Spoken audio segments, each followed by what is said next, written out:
Hi, this is Paul, F.E.W Waterproofing Liquid Rubber Melbourne.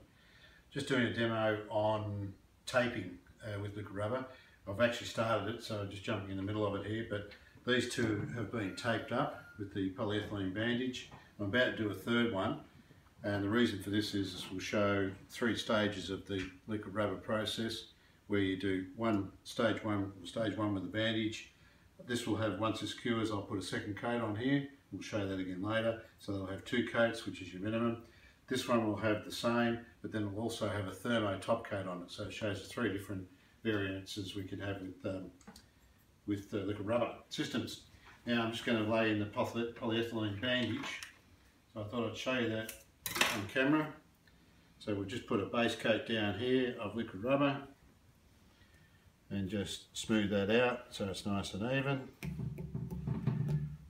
Lay in the polyethylene bandage. Normally there'd be a join through here, so either a join in concrete or Sky-on sheet or so.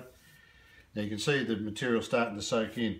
The idea is not to plonk a whole heap of material back on top, but it's to pull the product back up through the polyethylene fabric. And you can see here that's what I'm doing.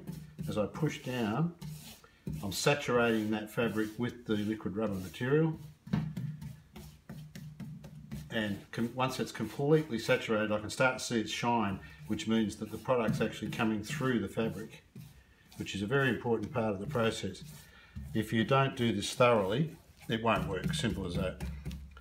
If you lay down that bandage and plonk a heap of material on top and then just smooth it out, underneath it won't be bedded. So you can see that that's nice and saturated with the product. All right, that's what you must have. The whole fabric must be saturated. I'll just lay that back down again. It's an extremely important part of application in waterproofing. Okay, now we make that nice and neat as possible. We'll let that dry out. Just to show an example over here, this has just been done a couple of minutes ago. The brown colour is the colour that comes out of the bucket. Around the edges here, where it's been sitting in this mild sunshine, it's starting to go black, and that's the colour that we're after once it all goes black. You can see the black just starting to come through here and over here. That means it's starting to cure out in those spots quicker. So once this all goes black, we'll show you that again later. Thanks very much. We'll be back later on.